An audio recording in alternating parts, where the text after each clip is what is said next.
Hello students, पिछले video में हमने ऑन्टो फंक्शन या सर्जेक्टिव फंक्शन को डिफाइन किया था। उसका डेफिनेशन था कि ये function f from a to b is said to be onto if every element y in set b is an image of some x in a। तब हम उसको कहेंगे ऑन्टो फंक्शन। जैसा कि हमने ये दिया था, एग्जाम्पल दिया था कि से ये इस तरह से था, इसमें a b सी डी चार मेंबर लिया था सेट ए का, और बी में था 1 2 3 4।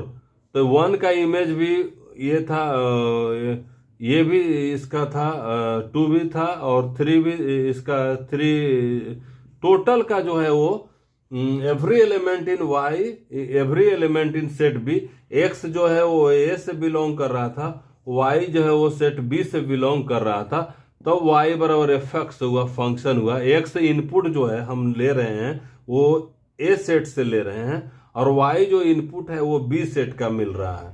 तो अब हम इसको ऑन्टो कब कहते थे कि एवरी एलिमेंट इन, ये इसका सभी एलिमेंट, देखिए सभी एलिमेंट इमेज है।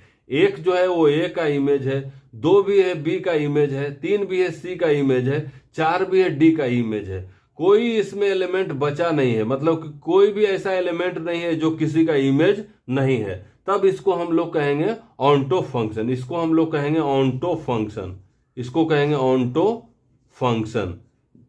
सेट बी में जो है वो कोई भी बचना नहीं चाहिए, तब हम उसको कहेंगे ऑन्टो फंक्शन। एक और एग्जांपल लेते हैं जो कि ऑन्टो फंक्शन नहीं रहेगा।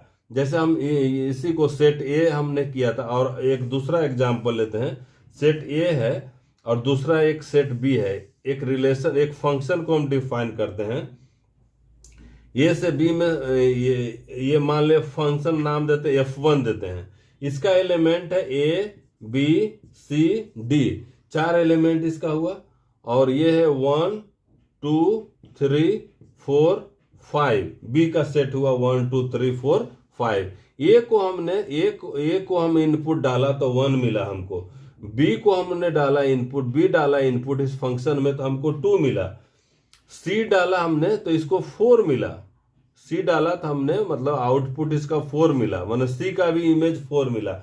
डी हमने इनपुट डाला तो इसका इमेज 3 मिला। तो इसमें जो 5 जो है वो किसी का इमेज नहीं है। 5 जो है वो किसी का इमेज नहीं है। तो इसका डेफिनेशन है कि कब हम कहेंगे ऑन्टो फंक्शन कहेंगे, is said to be onto if